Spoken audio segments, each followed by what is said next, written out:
আসসালামু আলাইকুম। আমি রাশেদুল আলম সিরাজি, তারাব পৌর ১ নং ওয়ার্ড বিএনপির সাবেক সাধারণ সম্পাদক। দেশনায়ক জনাব তারেক রহমান সাহেবের ৩১ দফা জনগণের কাছে পৌঁছে দিচ্ছি।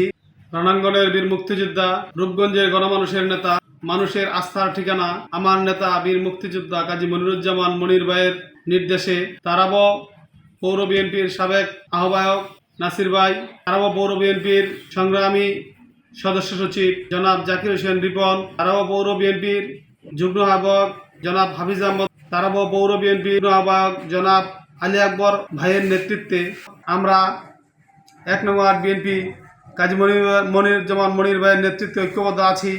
ইনশাআল্লাহ আগামী দিনগুলোতে ঐক্যবদ্ধ থাকব। আমরা কাজী মনির ভাইকে আগামী জাতীয় সংসদ নির্বাচনে নারায়ণগঞ্জ তথা রূপগঞ্জ ১ আসন থেকে সংসদ সদস্য এবং মন্ত্রী হিসেবে পেতে চাই।